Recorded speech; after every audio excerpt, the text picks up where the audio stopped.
Tim was able to find that video and basically summarizes your career in the game. And we thought it would be appropriate to share it with our audience today. What we didn't mention is that you are also a managing partner. Is that the correct terminology for the new Angel City FC? Well, I don't know I'd go as big as managing partner, but they basically, when they, the group came together, they reached out to Julie Foudy and Mia Hamm and said, we'd love to have you guys involved. And those guys, being the consummate team players, said, are you guys aware of how many former national teamers, including 99ers, actually live in the SoCal area? And so they reached out to all of us, and we formed our little LLC, Angels 12. And together there's 12 of us that have a nibble of a very large pie. But regardless, we're all very incredibly excited to be a part of that and bringing professional soccer back to LA, and hopefully, beyond that, and raising the bar still. Yeah, it's pretty amazing what's happened since that initial group came together, that we're now seeing other franchises having female athletes investing in the company, and even not non-athletes like Chelsea Clinton and Jenna Bush that just invested in the Washington Spirit. So it seems like we're finally grasping, the concept of women's pro soccer is finally grasping beyond our little bubble, right? Our circle. So yeah. To me, it's like the wave's starting to crest, and I think what I love is it's just, you have someone like Naomi Osaka saying, I just want to invest in powerful women.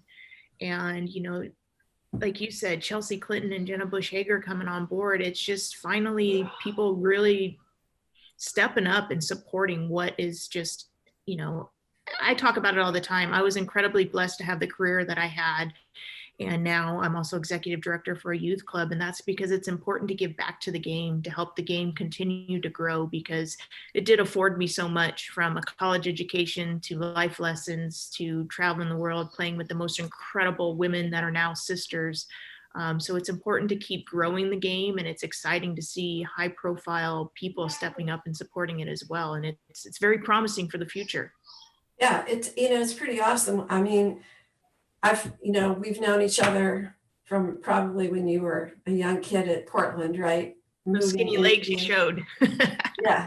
And obviously our involvement in those early days was your playing history with the Olympics and the World Cups and all those really cool, great times that we all had together. But tell us a little bit about Shannon, the coach, and Shannon, the executive director, and how you morphed from being a world-class player and kind of like remembering where you came from back to the grassroots game. Yeah, and it's a great question. It's been a long, long journey, and soccer's been a part of it since I was 5. When I first went off to University of Portland, what that video doesn't show is the very shy, scared, and timid person that got on a Greyhound bus and drove 29 hours from small town Escondido up to Portland. And Clyde was the one that helped me really realize what doors it could knock down for me, and taught me that it's okay to be a strong, confident female. And very blessed for him and the lessons. And when I retired, I went through a bit of a lull and was just, where do you find that adrenaline rush of playing on the world stage in front of large crowds, the training environment day in and day out with all those strong, powerful women. And, took some time to kind of just process what's going to be next. And as I really started to think about things, I realized how fortunate I was to be able to have soccer afford me so many lessons, from the confidence to teamwork to time management to leadership to overcoming the adversity. And it was really important that I had someone like Clive in my life, because I then realized when the game was done on the playing side that I wanted to try to have the opportunity to touch someone's life, even if just to the most minute sense that Clive did for me.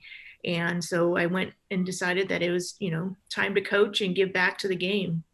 And started coaching up at UCLA for a couple years as an assistant coach, and quickly realized LA was a little too hectic and fast paced for me. I'm more of a San Diego girl.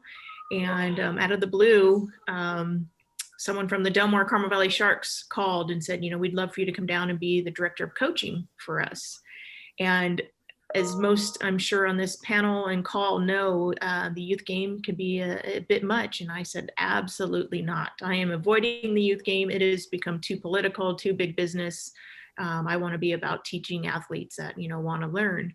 And they called back a couple of weeks later and said, are you sure we can't get you back? And happened to be a day where I, my 2-mile drive to UCLA took me about 45 minutes with traffic, and just one of those days where I'm like, all right, I'll do it. But, it's going to be my way, and it's going to be about setting these kids up to succeed, because the pyramid gets smaller as you go up the chain, and it's hard. It takes a lot of hard work, sacrifice, and it's not for everyone. So I want to make sure the club's focused on what lessons we can teach these kids so that they succeed beyond the field later in life.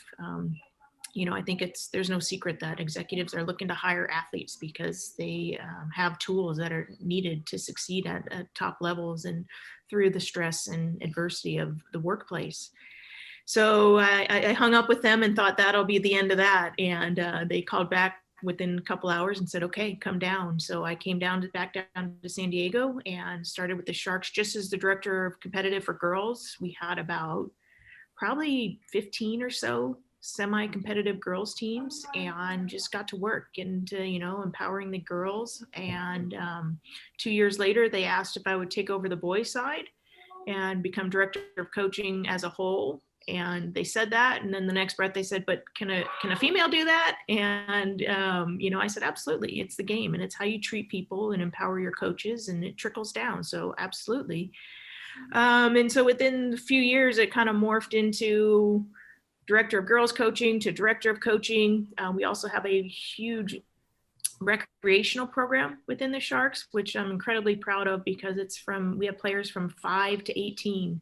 And I love that we have 18-year-olds that just play rec soccer because they love the game. They don't want to go play collegiately. They don't want anything outside of the playing with their friends and that type of stuff and the joy of the game. So it morphed into I'm now executive director, and I oversee the whole club, which is boys and girls competitive, the rec side, as well as the office. And it's just been a great way to give back and, not only empower the players, but also the coaches, and let them know that it's not about results. I don't want coaches out there that are screaming their heads off. I want these coaches that are teaching the game and inspiring the kids. And never hired nor fired someone based on a record. It's more about how they're educating and teaching. Wow. That's a lot. That's the elevator version. Yeah. I recall from a previous conversation that we had about your bus ride. Yeah. Right. And I think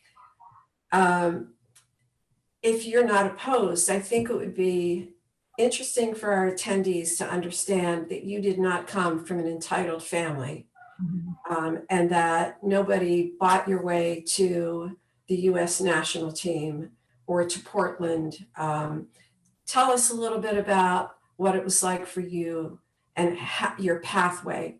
And I know personally that this was all Shannon that made this happen. So I think it would be a great story for our audience to hear.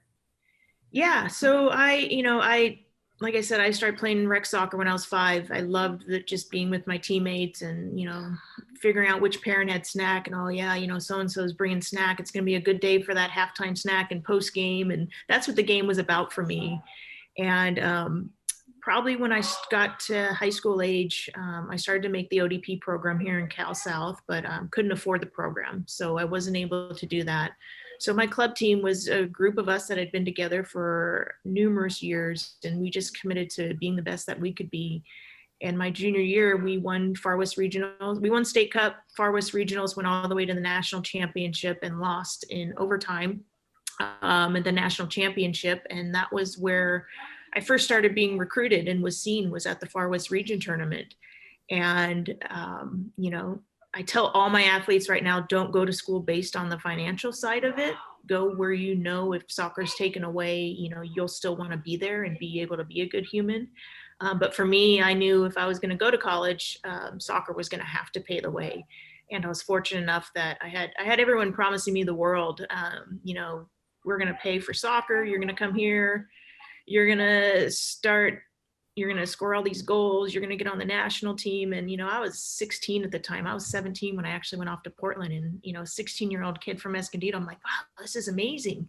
And thought I was going to go to a certain school. And then out of the blue, this man by the name of Clive Charles reached out and said, you know, my assistant saw you at the Far West Regional Tournament, would love to have you come up for a trip.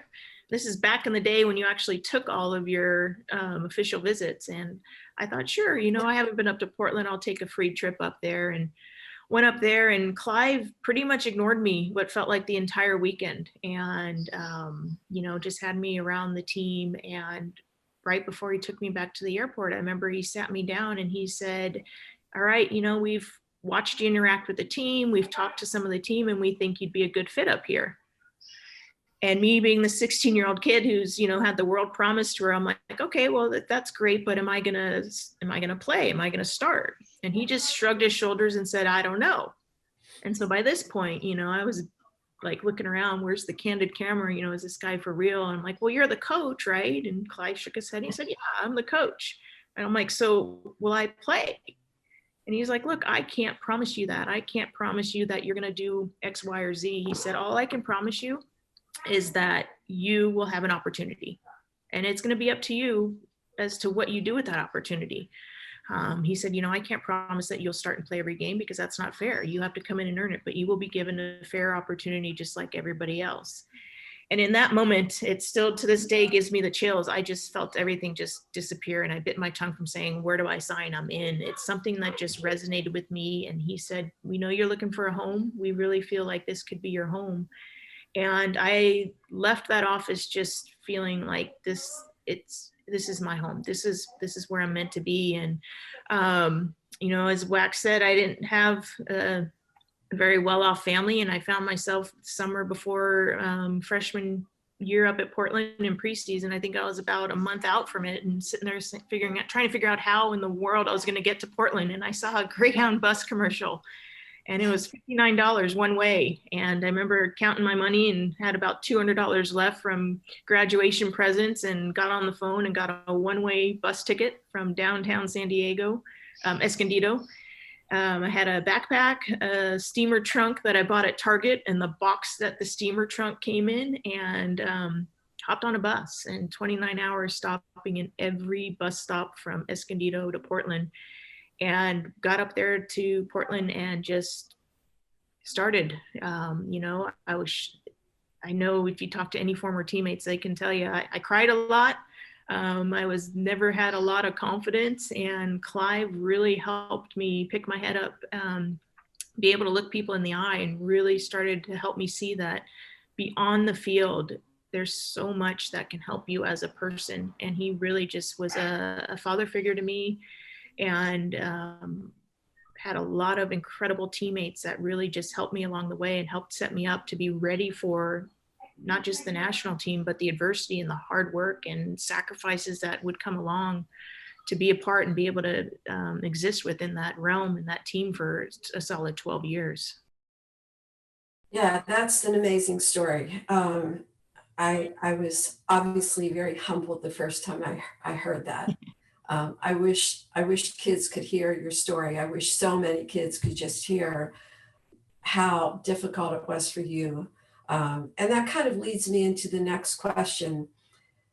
From, you know, the way you grew up, aspiring to be like the best, was the U.S. team a goal for you? And how do you see that it differs today between our youth that are playing to when, you know, the players like you and Tiff Milbrett, Millie, and, you know, go back to even Kim Crabb, you know, we go back all the way back, Anne Germain, all these amazing women that kind of were at the beginning of the process.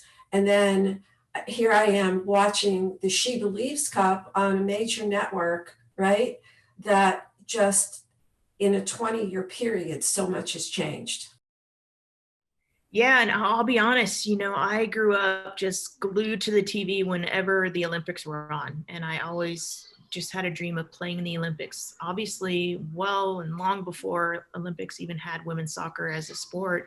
And I didn't even know about the women's national team, to be honest. I just followed my older brother, Sean. He was 2 years older than me. I just followed him around. And whether it was street hockey or football, baseball, whatever it was, I was following him to the field and just wanted to be out there and be like my big brother. And, I honestly let people know I had no idea the 91 World Cup was even happening. I still love talking to those guys and them sharing how they were over in China and here they are winning the first ever women's World Cup. And they were kind of a big deal in China. And then they land back in LA and there's like 5 people at baggage claim and they were all family members. No one even knew. And, I came out of high school in 92, went up to Portland in the fall in 92. And I had no idea that there was a women's World Cup. So for me, I really had a dream of being in the Olympics, but I knew women's soccer wasn't in the Olympics. So I wasn't sure how that was going to happen. And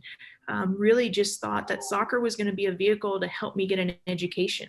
And it wasn't until I stepped foot on campus up at Portland that, I started to get called into the U20 national team and from there the full team, and was just kind of like, wow, this is pretty cool that there is soccer beyond. And there was no professional leagues. So whenever there was a major event, we would have to go into a residency period where we would have to move and live together for 6 months and leave family and jobs and all of that stuff. So it's definitely evolved, and it's incredibly exciting to see that, the She Believes Club is on all the major networks. That, I go out to my training fields and I see Julie Ertz jerseys or Megan Rapinoe jerseys on boys and girls. That's something that you never would have seen way back then. It wasn't until 99 that we started to realize that, these young boys look up to us as well. So it's definitely evolved. It's definitely exciting.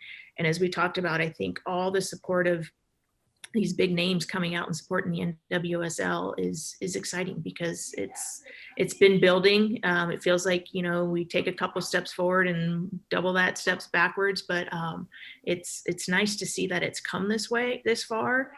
But there's still plenty of work to do. I would love to see the league get to the point that players aren't playing for 2 years just to say they played professionally, but for the financial side, they have to go get a real job type thing.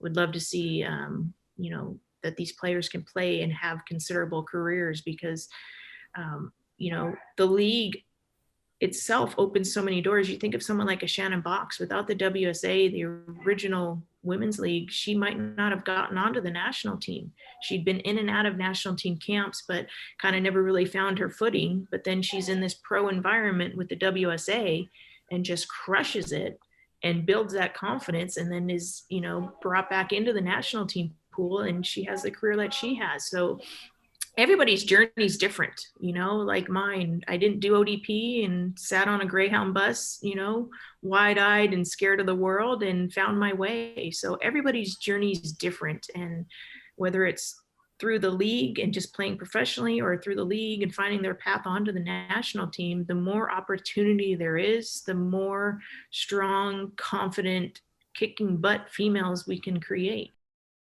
It's interesting listening to you talk about 99, 96, 91, 95. I was fortunate enough to travel to Sweden, and I'm thinking this is going to be awesome. I'm going to go to all these women's games, World Cup games, and they're going to be packed stadiums. And, I go to the first game and there's maybe, 200 people. Yeah. Michelle Akers gets knocked out in the first few minutes of the game. The rest was like living in youth hostels, going from city to city, following the U.S. women. And then a year later, 96, the Olympics were amazing. Being in Athens at the final with that crowd. And then we fast forward to 99. And before you know it, here comes the WUSA. And I still remember that opening game at RFK Stadium.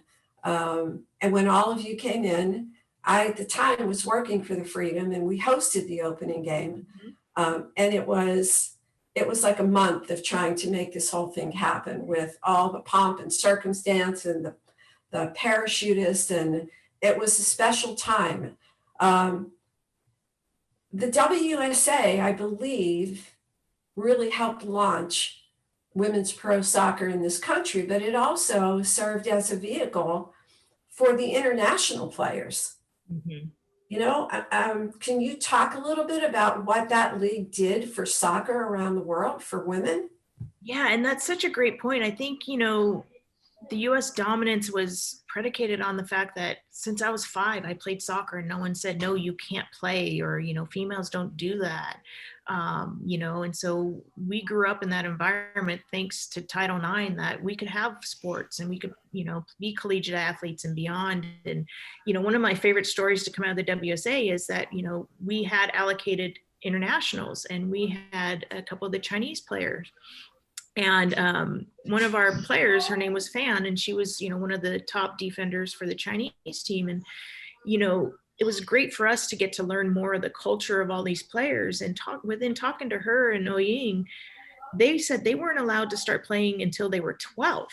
And we're like, what? So we had a 7-year jump on these countries. And it's, no surprise that the gap's closed and there isn't that much of a dominance. Yes, US, the women, they're still the best in the world, but it's not as, and not that it was easy for us, but there's not that overall dominance of it anymore because the parity, all these other countries are finally supporting their females just as we have had here in the States. And we were blown away to hear that in China, they couldn't start playing until they were 12. And even then it wasn't, it still wasn't for everyone and they weren't sure about it. They didn't have the full support and the financial backing. But, you look at all the leagues around the world now and the opportunity to play and, all the US players going over and playing for Man City and Man United and just these epic clubs. It's such an incredible journey and opportunity for them. And, it was interesting too, because after 96, I played in Japan for a season and it was a smaller league. And, the players went to work in the factory all day and then they went to training. And here we are, a couple Americans, Tiff Milbert and I, and, we would lose a game and the club would tell the Japanese players, well, you didn't get paid this week because you lost. And Tiff Milbert and I were like, wait, that's not how it works. And we started to kind of help these players realize that, you're working all week too. You should be getting paid for that. They can't just not pay you for that. So it kind of was the start of the end of our time over there in Japan, because I don't think their leadership really appreciated what we were trying to teach them. But, it's all about growing the game and educating and helping these athletes. And I think having those players come over and play within the WSA, the first real true women's professional league, really helped them go back to their countries and push for change. And it helped them, just really grow as players. And I think it helped these other countries really kind of pushed them, left them no choice but to step up and really start supporting their teams. And like I said, we've seen that the difference on the field too, because they have closed the gap and there are some tighter games out there. And it's fun to see that the game has grown internationally as well. And, that we have players that want to go play overseas and the top players still want to come play here in the US. It's incredible. Shannon, do you think that the gap between the WUSA and the WPS, that 6-year period, set us back in any respect in the women's game? It definitely didn't help. When you have that professional environment where it's like college without the classes, where you get up and you're a professional athlete, you're taking care of your body, you're, getting the treatment you need, you have access to the training facilities, off hours to get extra work in, you have that structured environment of training and the lifting and all the other meetings and stuff. I mean, that's incredible. And, like I said, during my genre, we had to go into a residency period to create that, because that is so important. You can't just expect a group to come together for 3 weeks and go win an Olympic medal. You need that professional environment where day in and day out, these people and athletes can be true athletes and have access to, from the medical side to the mental side to the physical side, everything that they need to be able to be at peak performance. So somebody asked me this question, purpose and passion, two keys to success, right? What are your thoughts on these? And was the US team a personal goal for you? Yeah, purpose and passion. Passion, I speak to it all the time. You have to figure out, what it is that is truly yours and makes your heart just skip that beat, whether it is a sport, whether it's music, whatever it is. Whenever I talk to especially the kids, it's like, figure out what it is, and it's going to be different for everybody. But if you don't have that passion and that just absolute love and heart for something, when you hit that first roadblock or that first adversity, that's when it's easy to just say, oh, well, I didn't really like it anyway, and just walk away. And that's coming. Adversity, you're going to have that in every walk of life, from in sports or nothing. That's nothing unique just to sports. I had it. And actually right before the 96 Olympics, I was actually cut from the roster that went into residency. And if I didn't have that passion and drive, that purpose that I wanted to be not only an Olympian since I was a little kid, but a part of that national team, when I was cut, I probably would have just said, okay, my soccer career is done. What's next type thing. But I had someone like Clive Charles in my corner who preached that. And, when I was cut from the team, I went back to Portland and just bawled my eyes out and sat in his office for a solid hours talking about how unfair the world is, how I'll say not smart the coaches are. I'm pretty sure I used more colorful words then. And Clive let me cry my eyes out for about an hour. He used to tease me that he kept a box of tissues in his office for me. And he let me moan and groan and feel sorry. And then when I was done, he said, all right, you have 24 hours to have this pity party. And then you're going to get back out there tomorrow and we're going to work twice as hard. And I thought he had absolutely lost his mind at this point, and this is right off of 95, my senior season at Portland. And all of a sudden I'm cut from the national team and I'm thinking, I'm not ready to go get this real job. I still want to play. But I followed his lead again. And a month later, I had an opportunity to go into camp. They took a scrub team down because the leadership was actually going to US Soccer about more than being per diem players, because $10 a day per diem wasn't going to quite suffice. But point being, if I hadn't had that passion and that dream and that drive to be a part of the national team and want to be a part of that team so badly, when that phone rang the month later, I might not have been training and working as hard as I was. So if you don't have that passion, it's so hard to fight through that adversity. And just, if you don't have that passion, you're not going to enjoy it as much either, because if it's just a grind, you'll get bored, you'll get frustrated, you won't enjoy it, and you'll end up walking away. So I think it's that passion, that drive, and enjoying it too.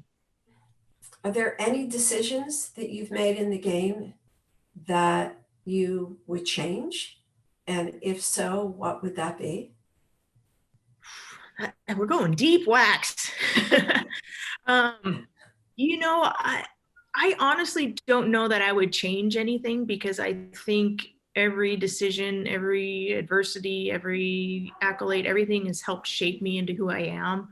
And anyone that knew Clive knows, that guy was a special guy. So I don't mean to keep singing his praises, but I owe who I am as a person, as a coach, as a mentor, as a mom, as a friend, as a partner, everything I owe to that man and the lessons that he helped me learn. So I think all the choices I made, maybe they weren't always the best, but it all helped shape who I am. Someone who just incredibly appreciative of this incredible game. So I don't know that there's any that I would really change. Some people say, wouldn't you have liked it to be a little bit easier? And I don't think so, because I think the hard made me appreciate it that much more. Obviously, you're one of the most influential players on the U.S. team, right? The championship team.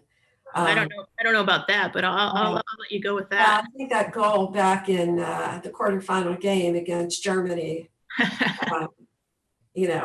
subbed in for Fowley, and then you take this corner kick and put it right on Joy Fawcett's head, and we go ahead and beat Germany. Was it 3-2 in that game? Yes. And it was in Washington, if I recall. It was played at FedEx Field. I do remember that game.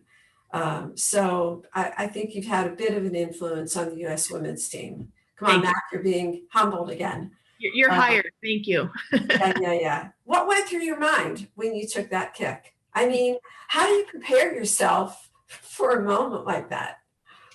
You know, that's another good question, man. They got a good moderator here.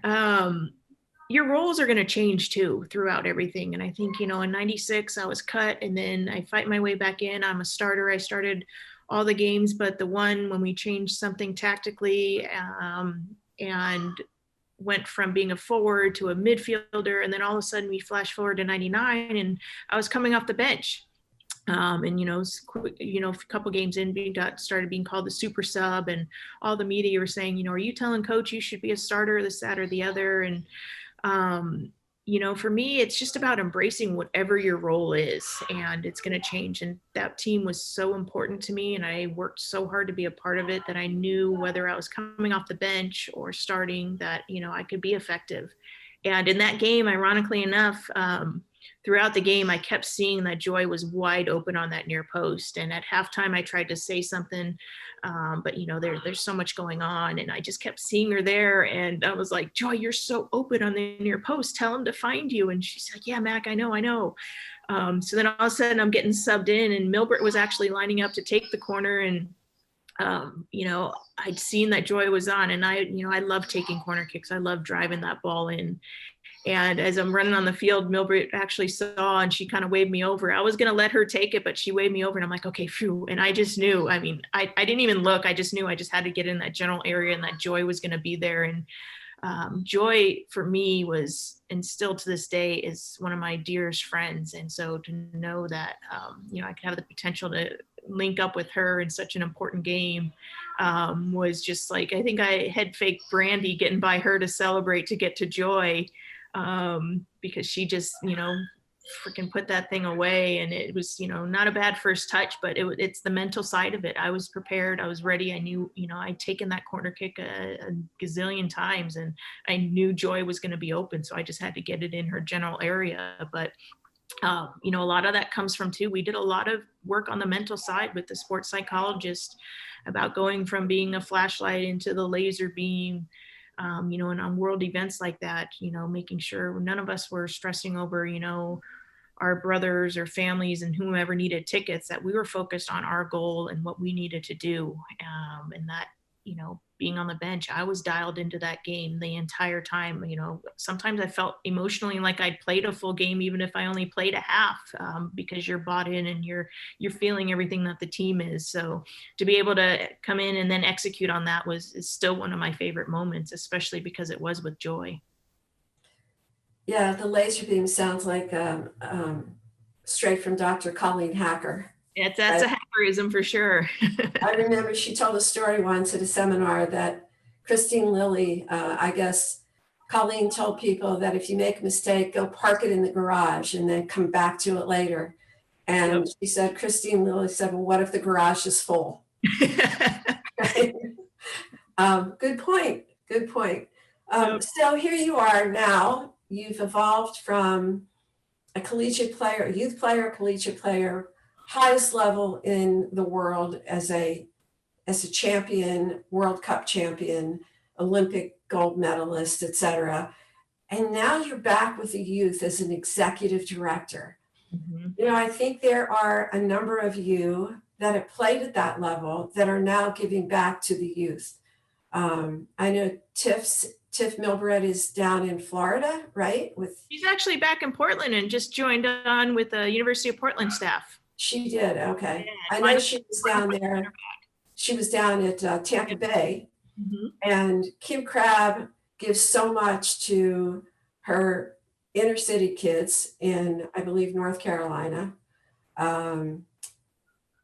Where are some of the other players, involved at the youth level and, in your role now as an executive director?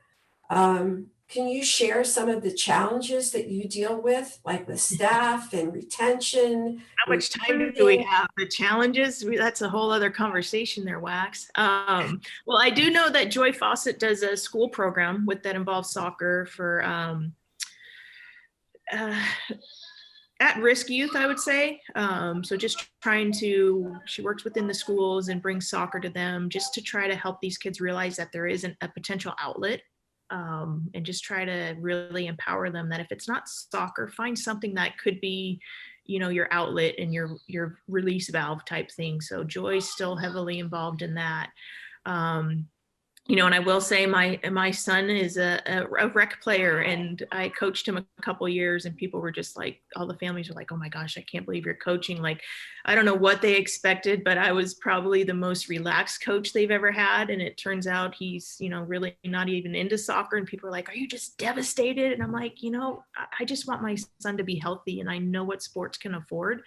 And it turns out he's a heck of a golfer in pickleball. So as long as he's doing something to be active, that's what's important. And I think that's the advantage that players like myself and other athletes that then go into coaching is we know how hard it is. We know it's not for everyone. We know the level of work and dedication and the sacrifices. And having been able to succeed at every level, I don't feel like I have something to prove through my club and through my kids. And I think that's a huge advantage, because and I'm speaking for San Diego, a lot of these clubs are run by some pretty big egos. And it's about, winning the national championship at all costs. And, for me, it's about developing players and not recruiting at age 12 and promising these kids the world, because you put all this pressure on them. We're seeing way too many kids just quit because they're burnt out, because it is year round. In San Diego, we can play 363 days out of the year out here. It's a blessing as much as a curse. So I think one of the challenges really is seeing just how and it trickles down, these directors that have these egos and need these accolades, the pressure they put on their coaches, then the coaches on the players. And you have players out there that are little robots, and they can't even make a pass without looking over to the coach to see, who should I play it to? Or if they make a mistake, the coach is screaming. I mean, we've all made the mistakes on the field. You made the mistake. Now, listen, if you make the same mistake 10 times, we're going to have a conversation about other options.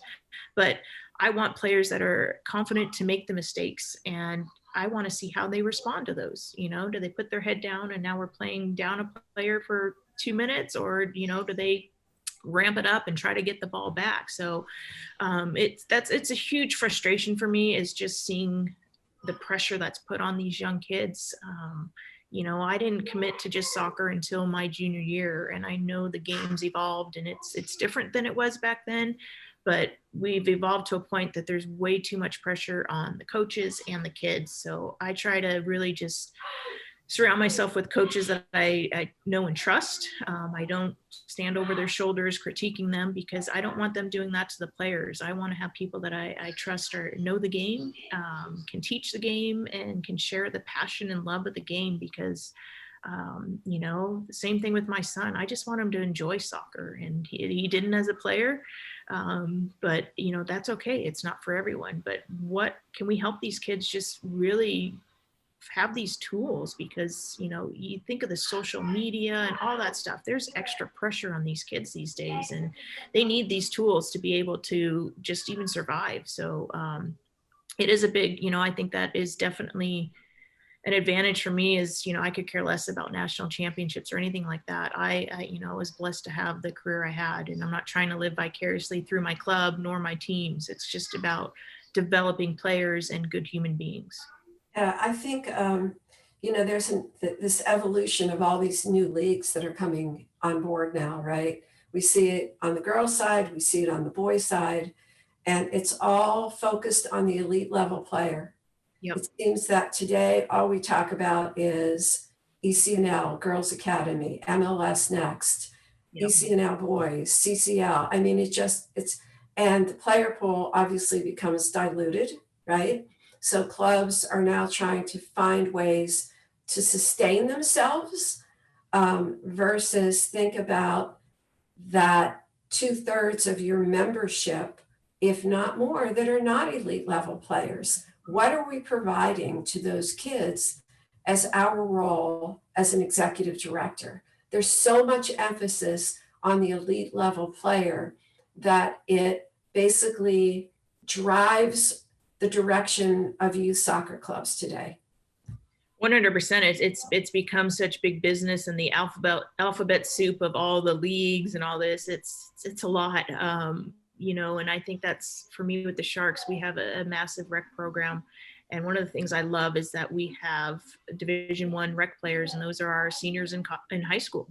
And I love the fact that they just love the social aspect and want to play with their friends. And, you know, that's something that I'm incredibly proud of, is that we do have ECNL, but we also have all the way down to rec, where it is a pure rec 3-month season. You get to play with some of your friends, and that's it, all the way up to collegiate potential national team players.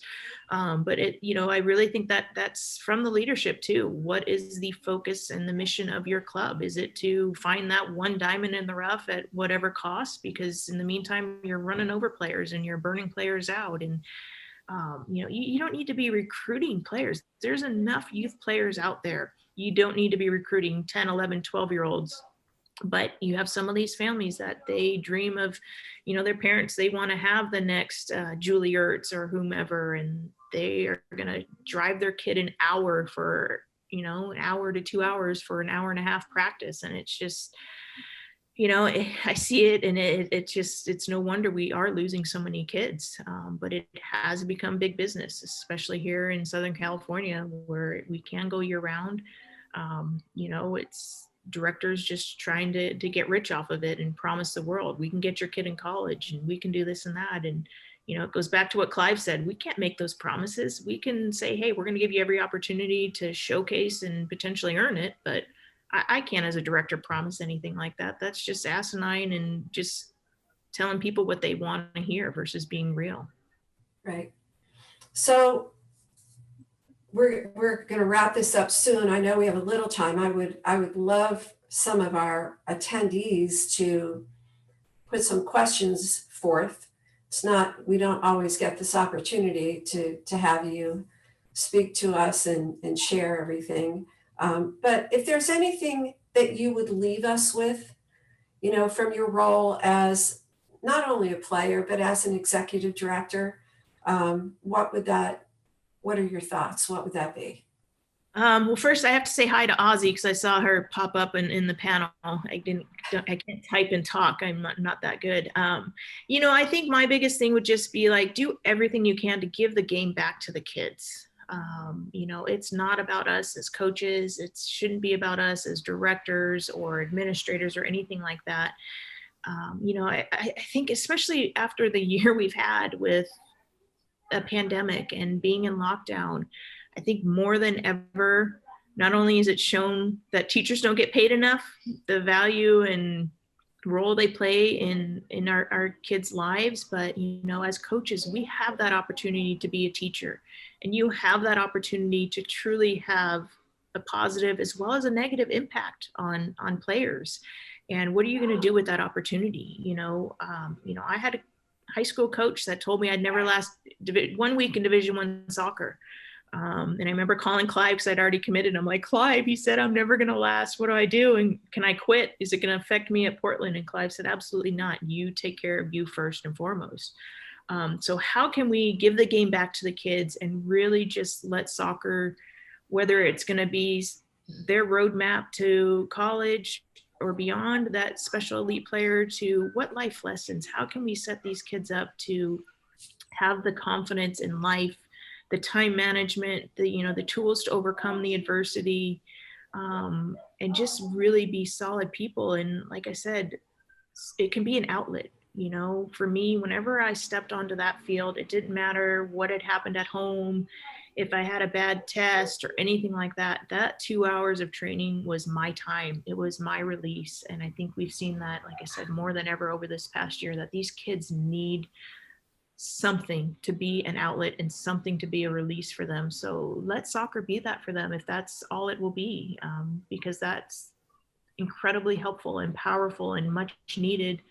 And just take the egos out of it. Let it be about the kids and developing them. I can't thank you enough for sharing an hour of your time with us. Hopefully we'll remain in communication and continue to bounce ideas off of each other during this pandemic. I'm very appreciative. I know that Kwik Goal is. Hey, there were a couple questions that came through for Shannon. What are some of the first things you changed within the club when stepping into your ED role? Yeah, one of the big things is, and it's kind of, it's true. I just let the coaches know that this isn't about wins or losses, that I'm not going to fire anyone. I'm not going to hire anyone based on their record and anything that they've done. It's about good people, because like I said, I don't want to be someone that's going to be micromanaging my coaches, because those are the coaches that turn around and are barking orders at their players. So, and it really was just about educating the parents for me and just letting them know that, you know, I've been successful, unfortunately, fortunately at every level. And this is about the game, and this is what we're going to be about. And, you know, one of the things that stuck out to me that Clive did too is whenever a player wanted to transfer, he released them. And I remember asking him once, like, why are you releasing her? She's going to be in conference and now we have to play against her. And Clive's like, who am I to dictate where a player should be? If they're not happy here, let them go. I'm not going to make them forfeit a year. So for me, it was really about educating parents of what soccer could be for their kids, and that it shouldn't be, especially at those younger ages, about wins or losses. What skills, if any, does Shannon feel she needed to master in the role of ED that she didn't acquire as an athlete? My biggest thing was developing a filter, because some of these things the parents were saying and doing, I wanted to just, like, you know, when you're on the field, something goes wrong, you just handle it, you know, with the teammates, you handle it. And, you know, gosh, I mean, I've truly had people calling saying, you know, should I get my kid private lessons? I want to get them on the national team. I'd be like, okay, well, let's start with how old are they and what level are they playing? Well, she just turned 6 or she just turned 7. I mean, and no joke. And I'm like, honestly, my best advice is leave your kid alone. So developing that filter and that shock, you know, I wear my heart on my sleeves. You know how I'm feeling by my face. So having that, being able to have that game face and not like be like, are you kidding me? Leave your kids alone. You're going to destroy them type thing. So the big thing was developing the filter, and definitely the business side of it. You know, dealing with the budgets and all that. Was definitely stuff that I've been very fortunate to have a lot of incredible board members who have challenged me and pushed me and helped me grow on the business side as well, because now I can handle all that stuff. The first year, you know, I knew soccer, that was it. With so many roles for an executive director, what do you view as the top 2 or 3 responsibilities? I think it's keeping the peace. You know, a club as large as ours, we have about 60 competitive teams. We've got 4 or 5 full-time in the office, as well as a rec director. So it's just kind of trying to keep tabs on everything. You know, so I tell some of my coaches sometimes, if you don't see me, that's a good thing, because that means you're doing well. You're not needing my attention. So it's really just making sure that I'm present and all my coaches or staff know that I'm available, and just trying to, you know, juggle everything, because it is a lot. You know, we are a massive club. So it's just making sure that I'm checking in with everybody and that they know I'm here if they need help. And if I don't have the answer, I will do my best to get it for them as soon as I can. To Kwik Goal, thank you for the opportunity. I was absolutely flattered when I was asked to do this. So I'm deeply appreciative of this opportunity. So thank you. And then again, Steve and Paul and Ian and James and Mac. I mean, thank you so much for a great afternoon. Stay positive, right? Let's keep in touch and do what's right for the kids. Thank you guys so much. Thank you. Bye, Everyone stay Bye, safe. everyone. Thank you. Bye-bye. Bye.